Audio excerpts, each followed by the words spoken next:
Ladies and gentlemen, we present at this time the regular Sunday afternoon program of Father Charles E. Coughlin from Royal Oak, Michigan.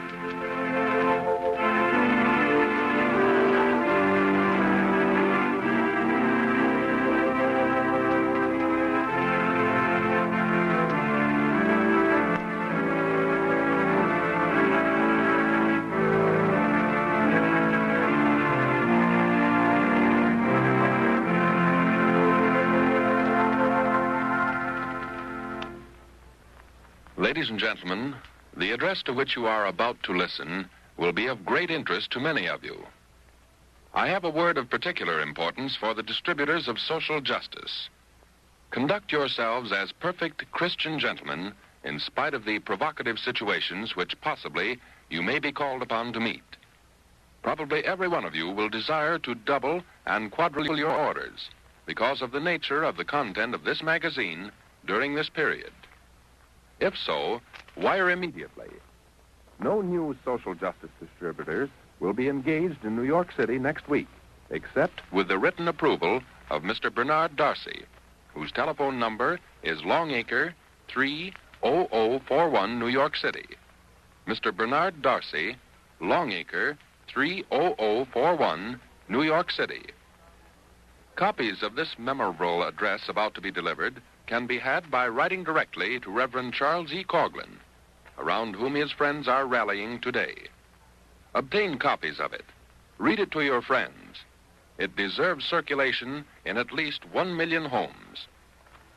As you know, there is only one subject upon which Father Coughlin will speak today. America is waiting to hear what he has to say on the Christian front. Father Coughlin. Good afternoon, ladies and gentlemen and friends. Before I begin this address, kindly pause with me in remembrance of the soul of William E. Borah, our friend, our patriot.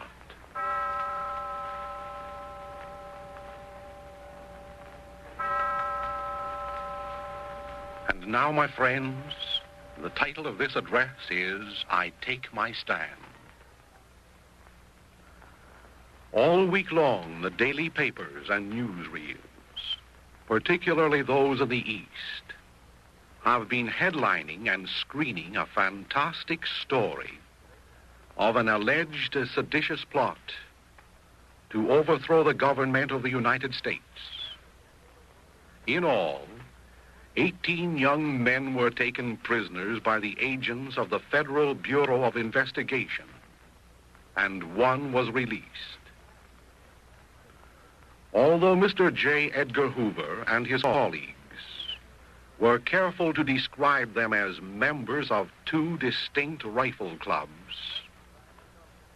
nevertheless, the press of the nation saw fit to identify all of them with the Christian Front, thereby placing that organization and those who sponsored and encouraged it on trial before the bar of public opinion. Definitely, they were not all members of the Christian Front. Mayor LaGuardia of New York properly ridiculed the entire affair as ludicrous. Some public officials intimated that the government was playing politics with the Department of Justice. The Detroit Free Press humorously remarked that if they, the G-men, had only added a couple of those Daisy air rifles to their seizure, they, the prisoners, might have captured Canada too. And then added in a more serious vein, the great plot to seize America will go down in the funny books of history to be written about the New Deal long after the headaches of it are over, to keep company with Mr. Roosevelt's daily reports last summer of finding fleets of U-boats off our coast every time he looked out of his window, unquote. Be this as it may, I do not regard this episode so lightly, for the implications which attend it impel me to take a more serious view, insofar as my name has been linked adroitly to this plot to overthrow the government. Thus I appear before you today to record the fact that while I do not belong to any unit of the Christian front, nevertheless, I do not disassociate myself from that movement. Therefore, I reaffirm every word which I have said in advocating its formation.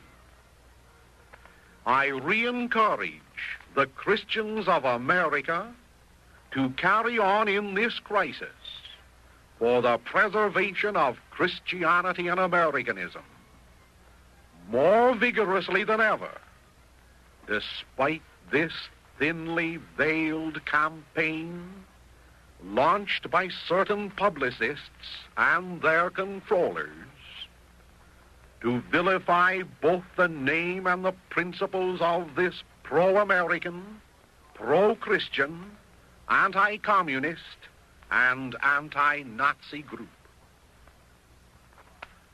According to the New York Times of January 15, the 17 prisoners were charged with conspiring, first, to overthrow and destroy the government of the United States. Second, to oppose by force of arms the authority of the United States government.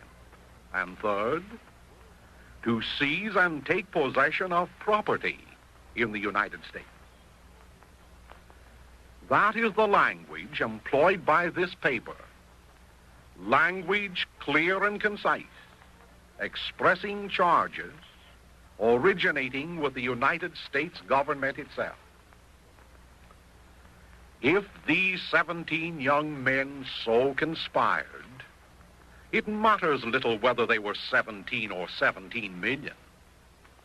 For by such plotting they have merited the unmitigated penalty of the law. But if such charges cannot be substantiated, the 17 federal prisoners, together with the members and friends of the Christian Front, deserve official exoneration. Insofar as the public press, not the Department of Justice, has placed the Christian Front on trial, insinuating that it is a radical movement, and asserting that it is composed entirely of crackpots, I take my stand beside the Christian Fronters, recognizing also that in one sense, the opposition to communism is on trial. I freely choose to be identified as a friend of the accused. It matters not whether they be guilty or innocent. Be they ardent followers of the principles of Christianity or the betrayers of them. My place is by their side until they are released or convicted. There I take my stand. The major charge against these prisoners is that of sedition, plotting to overthrow the government of the United States. Minor charges have been given publicity, chief of which is that this group, together with all the members of the Christian Front, stand for anti-Semitism. So much effort has been made to emphasize this latter charge that the impression is now created in the minds of millions of newspaper readers and radio listeners that the arrest of certain individuals belonging to this group of Christians will prove to be a benediction, because it will result, quotes, in the liquidation of Father Coughlin and his followers, unquote, who are represented as the chief anti-Semites in America. Bearing out this point is a typical editorial appearing in the Baltimore Sun of Tuesday, January 16th. It reads in part as follows, quotation, "If it transpires at the trial that their alleged treasonable activities were stimulated, even in part, by too much listening to the harangues of Father Coughlin, that information, too, will have its value," unquote. The Daily News of New York, in its editorial of the same date, states, quotation, "The FBI's arrests do reflect perhaps a growing feeling of anti-Semitism that has been profitably and enthusiastically promoted by such soapboxers as Father Coughlin. If in proportion to the total population of the country, these peculiar young men do represent a movement for militant action against those whose racial or religious affiliations they dislike, then this movement should naturally be checked before it spreads," unquote. Judging from these and similar editorials, one might suspect that the main charges of sedition were only incidental, and that the main purpose in jailing these youths and in smearing the name of the Christian Front was to use the majesty of the state, not only to put down anti-Semitism, but to nip in the bud ideas which are repugnant to those in high places. Corroborating all this is a movement now in progress in the House of Representatives to cashier the Dies Committee, not expressly because it has been hostile to the communists and their fellow travelers, but because its chairman was purportedly friendly to the Christian Front. When the speedy trial of these youths on the main charge of sedition to overthrow the government will be held before an American jury, may truth and justice prevail. If a Bundist or a Nazi, like a Judas Iscariot, insinuated himself into the ranks of the Christian Front, against which I have warned often, let his identity be disclosed. If these young men preached or practiced hatred for Jews because they are Jews, against which likewise I have warned, let that charge be proven and punished. But if in their commendable zeal these men, or the majority of them, organized to stand stalwart against the incursions of communism which threaten our Christianity, our godliness, and our patriotism, opposing constitutionally only those persons independent of racial or religious characteristics who espouse the principles of communism, let that truth be presented to their credit. This address, then, is designed by me not to wash my hands, Pontius Pilate-like, of the Christian Front and its members, be they in jail or out of jail. This address is designed by me not to attempt to exonerate John Cafferty and his companions or to find them guilty. That is the business of the federal courts. But it is designed to notify those responsible for Mr. Hoover's descent upon a group of Christian young men, among whom possibly there was at least one borer from within, that the real Christians of this nation will not beat a retreat. And why will we not beat a retreat? Because the Christians of America are asking themselves this question. Why did not Attorney General Murphy and Mr. Hoover swoop down months ago upon the communist organizations whose leaders publicly and admittedly proposed to overthrow this government? Why will we not beat a retreat? Because the real patriots of America are asking themselves this further question. Following the publication of the Dies report, why did Attorney General Murphy and Mr. Hoover fail to apprehend the 2,000 or more communists working in the public buildings at Washington almost under their very eyes? Members of an organization forsworn to overturn this government, forsworn to drag Christ down from his cross, expel him from our churches, ostracize him from our schools and public institutions, and according to the pattern of the Spanish loyalists, crucify him again in the hearts of our citizens.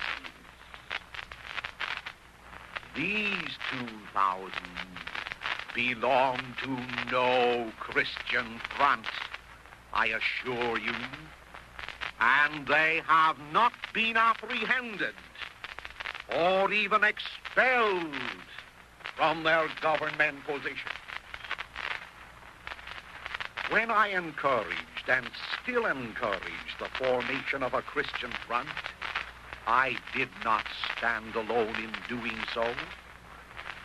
For the Christian front movement was endorsed by many thousands of decent citizens who were and are heartsick as a result of the unimpeded and cultured growth of communism in this nation over a period of years. Did the prejudiced press of America state that fact in its effort to put on public trial not 17 members of rifle clubs, but a group of Christians organized to combat communism? Emphasizing that the Christian Front movement was sponsored and approved by many decent citizens, pause to note what one of them, Bishop Noel of Fort Wayne, Indiana, wrote in Social Justice magazine of August 8, 1938, as well as in his own Sunday Visitor.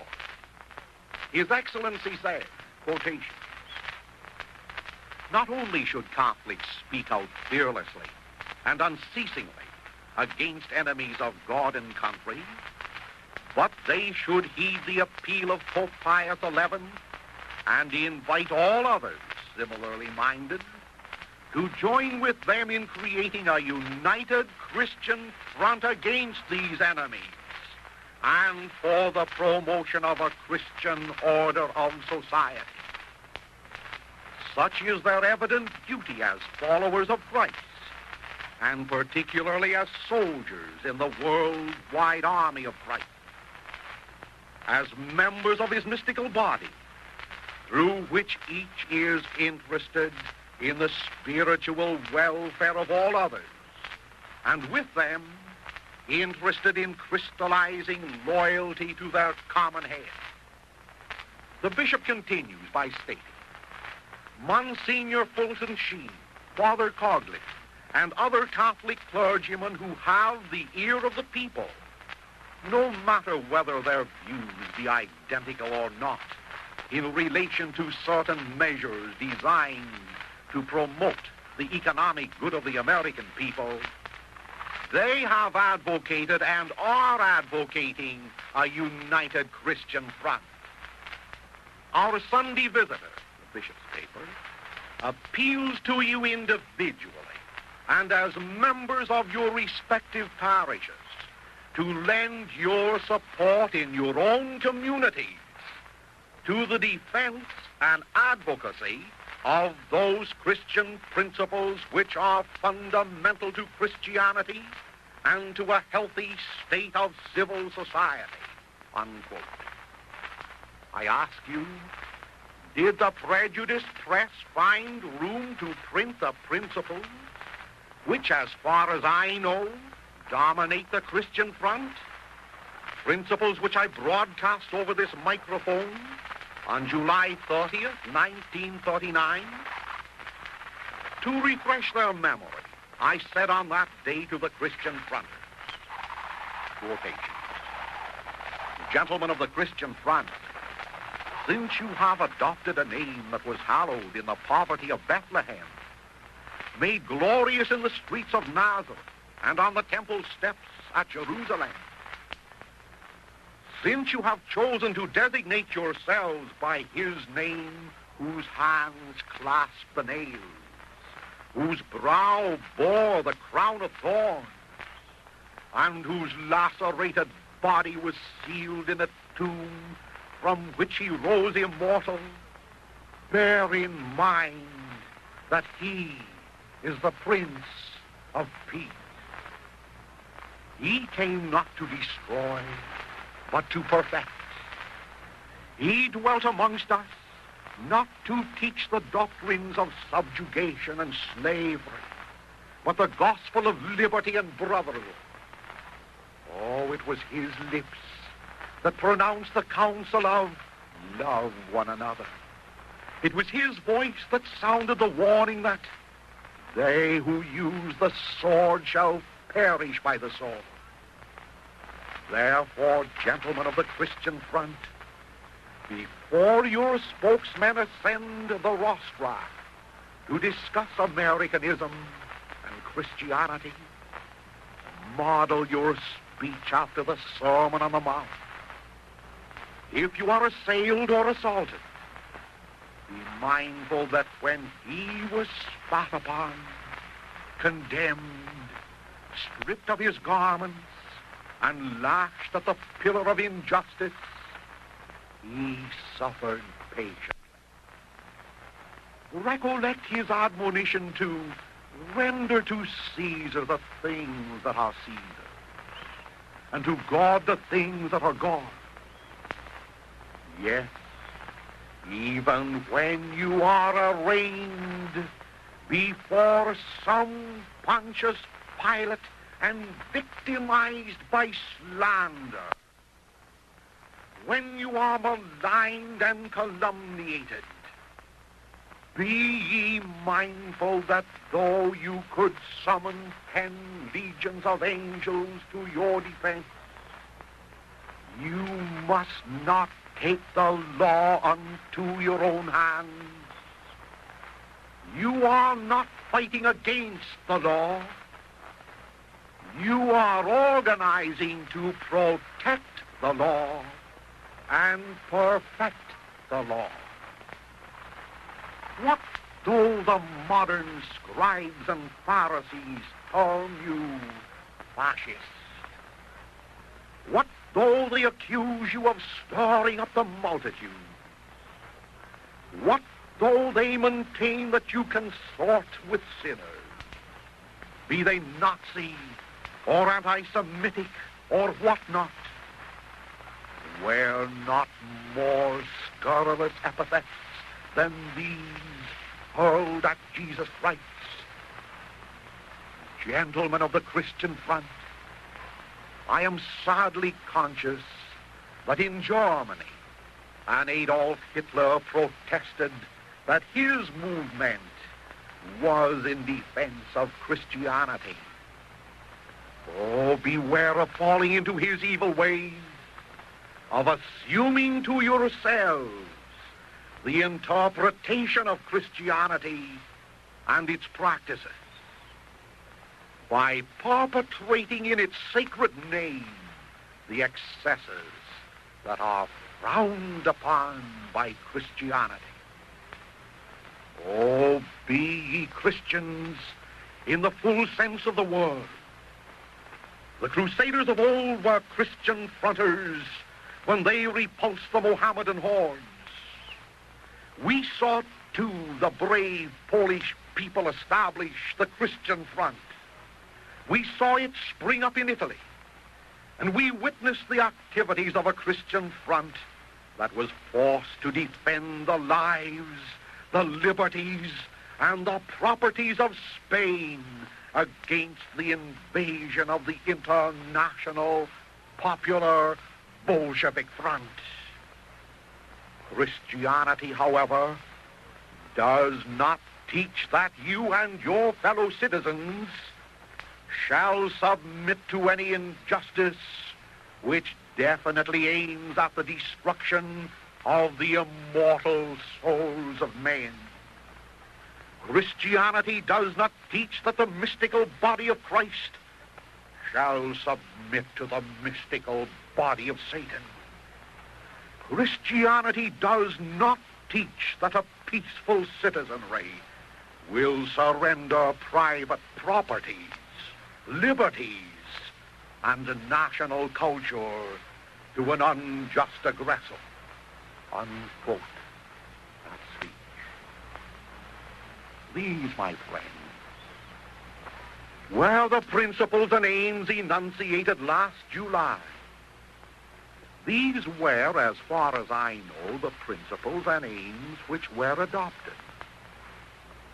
Oh, but literally lifting the words following this quotation from their context, the communist press intimated that the Christian front was established to use the Franco way as a first resort rather than as a last resort. Rather than give publicity to these statements, a clever campaign of indirect vilification was engaged in last week by public speakers and writers to make a Roman, or preferably a Moscow holiday, for those who still prefer Barabbas to the victim of Calvary. No observant person questions the need of a Christian front in America.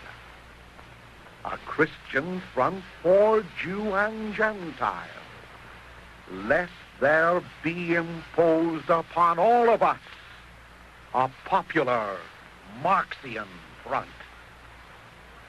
No informed person denies that the day for tolerance towards the communist front has passed. In 1906, long before the Spanish Civil War broke out, Pope Pius X addressed a letter to the Church of Spain, the contents of which are applicable to American Christians. On that occasion, 30 years before the Revolution, he said, quotation, "All must remember that nobody has the right to remain indifferent when religion or the public welfare are in danger. Those who strive to destroy religion and civil society aim above all at getting control, as far as possible, of the direction of public affairs and at having themselves elected legislators. It is therefore necessary that Christians should strive with all their might to avert that danger," unquote, His Holiness. In our days, we have seen Christ scourged from our schools, his principles mocked in our courts, his enemies applauded in our labor unions, his counsels rejected in our industry, and his enemies defended by our government. In our days, we have witnessed, without hindrance from law, thousands of young Americans recruited to fight on the side of the hammer and sickle against the cross of Christ and drilled in the use of firearms as they prepared for their seditious attack upon the King of creation. In our days, we became alarmed when President Roosevelt, in addressing an answer to Mr. Umansky, the ambassador for godless Russia, said these words, quotation, "It has given me deep satisfaction to hear from you of the feeling of genuine friendship which the peoples of the Soviet Union have for the American people, a feeling which you are assured is fully reciprocated. I have noted," continues Mr. Roosevelt, "your statement that the purpose of your mission is to strengthen and develop friendly cooperation between our two countries. You may be sure that you will enjoy my full support, as well as every assistance of the government of the United States in your efforts to achieve that purpose. I am grateful," adds our chief executive, "for the expression of good wishes which you have conveyed on behalf of your government. In return, please convey to the government of the Union of Soviet Socialist Republics my hope for the continued peace and prosperity of the Soviet Union," unquote, the President of the United States. My friends, as I reread these words, the bleak winter winds carry to my ears the moans of those millions of Christians who, without official protest from our government, were murdered by order of the rulers of the Soviet Union.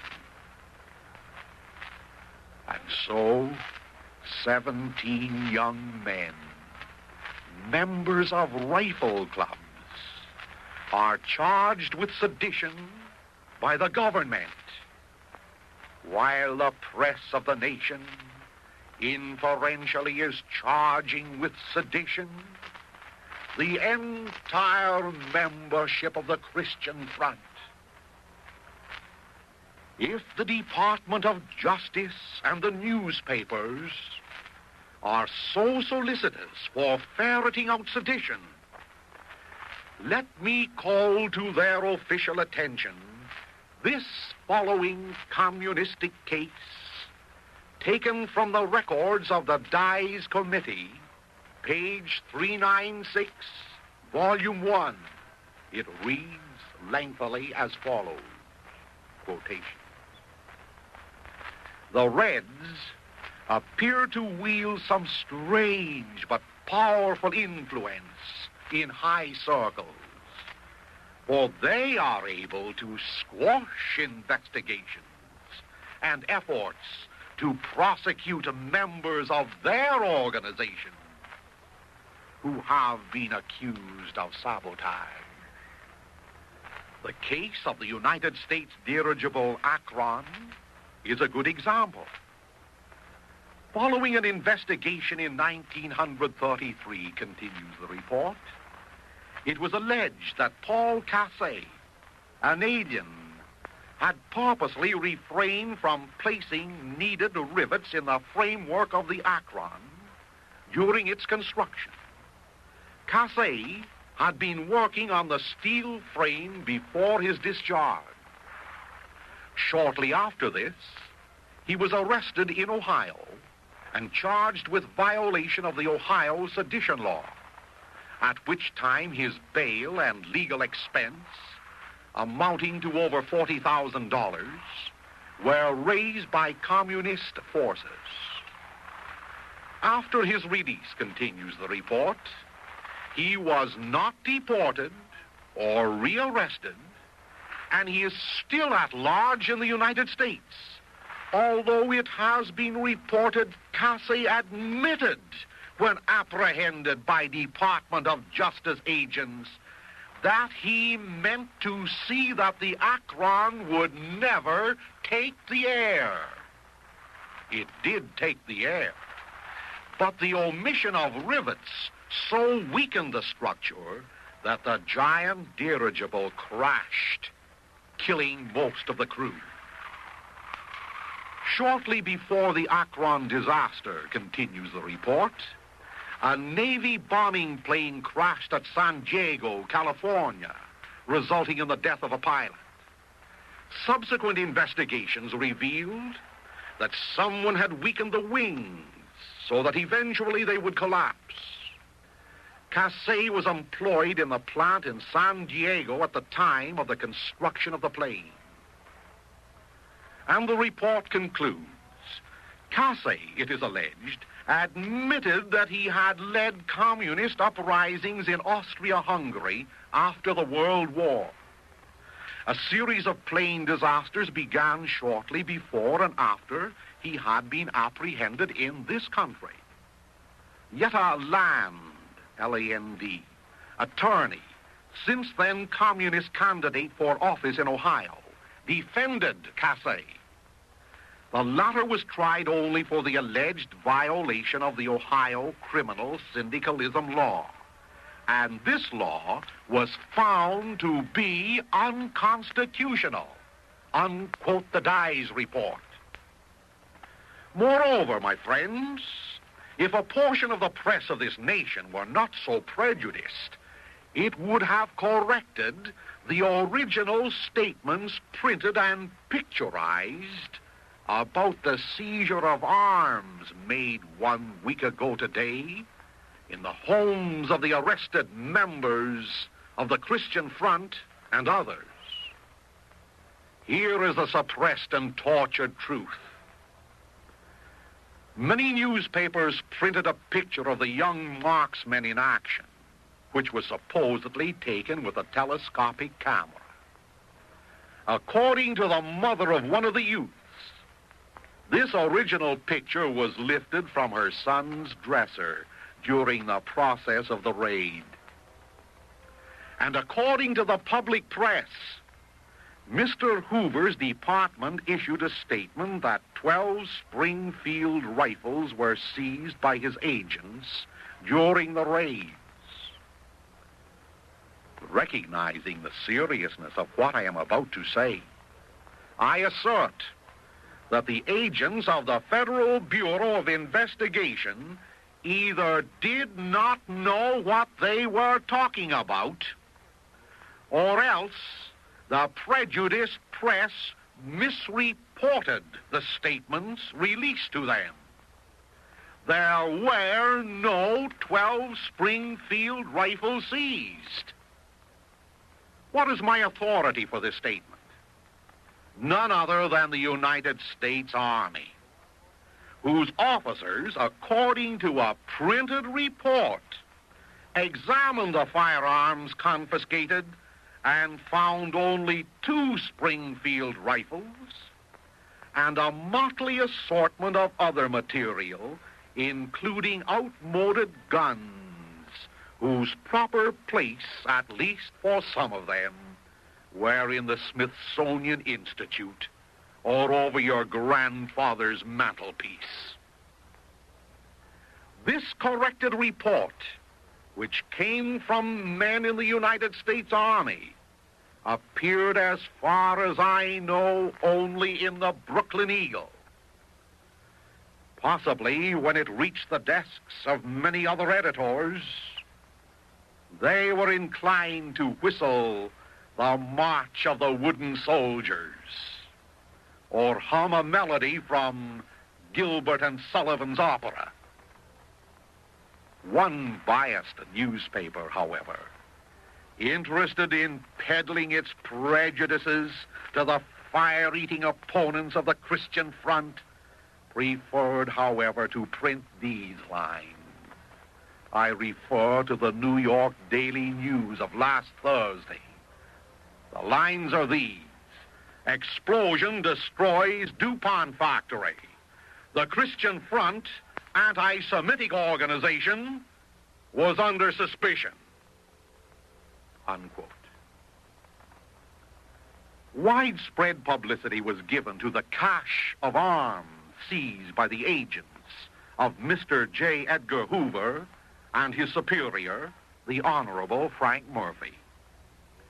For your information, this cache of arms was not found in one place. Rather, it was a collection of seizures made in the various homes and localities frequented by these 17 young men, not all of whom, bear in mind, were members of the Christian Front. Bear in mind, nearly all these young men belonged to authorized gun clubs. Among the score or so of weapons seized from various homes, little publicity was given to the fact that they had not been stolen, as reported. That 4 of them were .22 rifles, such as youngsters use for target practice or for rat hunting. That 1 obsolete rusty rifle had been used at the Battle of Manila years ago. That the sword, yes, the famous sword, was an heirloom from the Battle of Gettysburg. That 2 of the tin cans, dangerous weapons that they are, were used by an 18-year-old boy for developing pictures. And that the bayonet was an ancestral relic which some smart aleck cameraman or his collaborator fastened to one of the ancient war-worn weapons. The picture printed in the papers made interesting and profitable publicity at the expense of facts and truth. Nor was adequate publicity given to the fact that there are hundreds of authorized rifle clubs existing in America, that this was one of them, incorporated under a charter issued by the National Rifle Association under the name of Grassy Slopes Pistol and Rifle Club, that most of the usable rifles they had were issued by the National Rifle Association or purchased from authorized registered dealers, and that one of the officials appointed by the National Rifle Association was Mr. John Hanrahan, who is the actual head of the Grassy Slopes Rifle Club. Oh, the very silence on the part of the publicists to emphasize these facts and their attempt to make the reading public believe that a forbidden, illegal cache of arms was found, as if it were in some secluded, hidden, secret place, displays the mentality and prejudice behind this journalistic account. And we pause to wonder why the Federal Bureau of Investigation was so interested in investigating this particular rifle club, to which belong some members of a unit of the Christian Front, while no record of investigation has been headlined relative to the rifle clubs of the communists and Nazis, the rifle units of the CIO, the rifle units of the transport workers. And yet, these members of the Grassy Slopes Rifle Club, some of whom incidentally were members of a unit of the Christian Front, not all of them, are accused by the government of sedition, are accused of plotting to overthrow the government and to oppose by force of arms the authority of the United States government. If they are guilty, let them suffer the penalty of the law. If they are innocent, let them be free. No wonder that certain news journals whose editors endeavor to avoid prejudice and who resent being duped by propaganda, no wonder they regret that the Federal Bureau of Investigation, with its admirable chieftain, J. Edgar Hoover, were used as a springboard from which was catapulted an attack upon the members of the Christian Front. They know that the Christian Front stands for God and country. Even though a few crackpots, as they call them, found entrance into its ranks. And these editors know that the communists stand for anti-God and anti-country. They also know, according to page 397, volume 1 of the Dies Report, that Comrade Tassay, spelled K-A-S-S-A-Y, not C-A-S-E-Y, who admitted that he would see that the Akron would never take the air, is a free, protected man in America today. I speak of these things to indicate the need for establishing a genuine Christian front modeled upon the principles of Christ and encouraged by the words of the Venerable Pontiff, to whose writings I formally refer.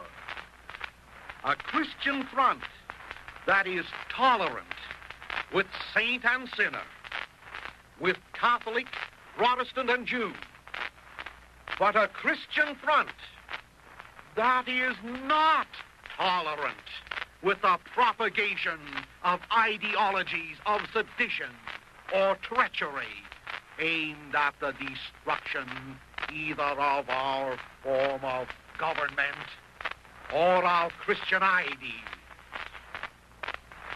At this juncture, may I quote for public record what Leo XIII said about tolerance. He advised us, these are his words, to cut off familiar intercourse not only with the openly wicked, but with those who hide their real character under the mask of universal tolerance. Under the mask of universal tolerance, of the mania for reconciling the maxims of the gospel with those of the revolution, Christ with Belial, and the Church of God with the state without God. You'll find that quotation of Pope Leo XIII in his letter to the Italian people, December 8, 1892.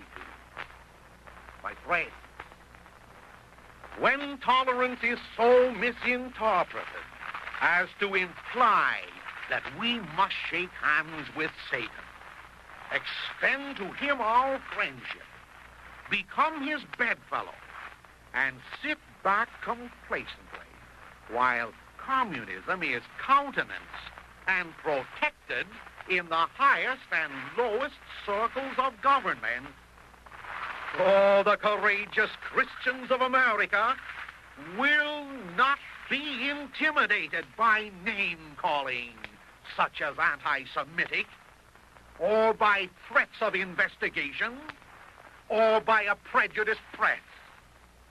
And by no means am I including all newspapers in that category.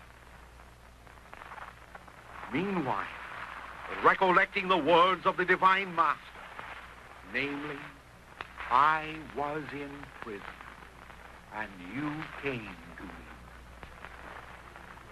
Recollecting that, like St. Paul, these young men need not and would not let themselves down by a basket from their prison. For in America, we still have, we trust, dependable courts of justice. We will visit these prisoners with our prayers, petitioning that they be tried on the charges leveled against them by the officials of the federal government. If they are guilty, let them be punished. If innocent, God speed their freedom. And we will remember that while they have been only charged with plotting to overturn government and to destroy government property, we will remember that already it has been proven that Harry Bridges of West Coast fame said, quotations, "We will see a day when we can sink those D battleships of the United States fleet because they are the enemy of the workers," unquote, Bridges. Yes, we will recollect these words, and we will recollect that Harry Bridges was not found guilty. It was a happy coincidence when last Sunday I advertised the free distribution of a book entitled The Rulers of Russia. Happy in the sense that the esteemed chieftain of the Federal Bureau of Investigation, Mr. Hoover, is reported in the New York Times and other papers to have said, quotations, "It took only 23 men to overthrow Russia." Possibly Mr. Hoover is correct. Oh, but behind these 23 men there was a history. A sordid history of Tsaristic persecution. An infamous history associated with the knout and the lash, with Siberia and its exile. A morbid history which recorded the sufferings of a property-less citizenry exploited by their rulers. Yes, possibly 23 men did overturn Russia's Tsaristic regime. Forget not, however, that they were aided and abetted by German and American international financialists, as well as by despotic social and economic conditions. Forget not that the first revolution bred a second in Russia. One was but a preparation for the Bolshevism, the hatred, the red rivers of blood, and the millions of massacred victims which followed. Thanks be to God, the parallel does not obtain in America. Who are the rulers of Russia? Who were responsible for perpetrating these crimes against God and civilization? let Reverend Dennis Fahey, in whose veins there flows the same blood which flows in the majority of those prisoners now held at $850,000 bail in the federal detention prison, let him tell you. The book is free to every person in this audience who writes to me requesting a copy thereof. And on reading it, you'll learn the real identity of the men who upturned Russia, converted it into a charnel house, and dedicated it to the gospel of atheism. In conclusion, may I remind you that Judge Moscovitz imposed bail of $50,000 each on these young men. Incidentally, the bail for Earl Browder was $7,500. Among the 16 or less Christian front prisoners, I am positive that Mr. Bishop, or whatever his name is not one of this group. Among the 16 or less front prisoners is one, William H. Bushnell, Jr., whose forebears fought in every war since Revolutionary days. It was his ancestors who gave to George Washington the first tea set imported from China into the United States. It was his ancestors who received from the father of our country a courteous letter of unstinted gratitude recognizing this gift. It was his ancestors who fought on the field of Gettysburg. It was his ancestors' precious sword of Gettysburg days, which was seized by Mr. Hoover and his agents. And it was his ancestor, David Bushnell, who in 1776 originated and later improved the first submarine torpedo in these United States and gave it, did not sell it, to our government, which relic now rests enshrined, I suppose, on the government property which this young man is charged with plotting to destroy. Oh, I ask you, Christian Americans, is this Bushnell family revolutionary and anti-American? Do you know of many other families in these United States bearing more memorable names? It hardly seems possible that a seditious Bushnell is the product of such sterling stock.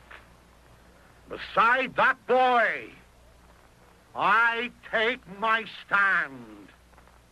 Beside him and his fellow Christian front prisoners, be they guilty or be they innocent. Yes, indeed, a priest can even walk to the gallows with a condemned man. Therefore, as I walk, as I take my stand, I pray that the Bushnell family and the incarcerated men will conduct themselves in the traditional Christian and American way. William Bushnell, John Cassidy, Michael Joseph Byrne, Macklin Batker, Andrew Buckley, Klaus Arneke, John Franklin Cook, John Graff, Leroy Keegan, George Kelly, Frank Michael Malone, John T. Prout, Alfred J. Quinlan, John Albert Vebach, and Michael Bill and Edward Walsh. May I reiterate that it's not our business to find guilty or innocent the 17 men who stand accused of the charge of sedition before the bar of our federal courts. Therefore, despite the garbled statements contained in some newspapers last Monday relative to my position, I take my stand, I repeat, not retracting one word I've said either today or on previous occasions relative to the matter of the Christian front and to the principles which should characterize its membership. Long live Christ the King! God save the Constitution! Ladies and gentlemen, to correct a statement made in the opening announcement of this broadcast, new distributors for Social Justice magazine will be engaged in New York City only with the written approval of Mr. Bernard Darcy, whose phone number is not Longacre 30041 as announced, but Bryant 98176. Mr. Bernard Darcy, Bryant 98176, New York City. Attention, please.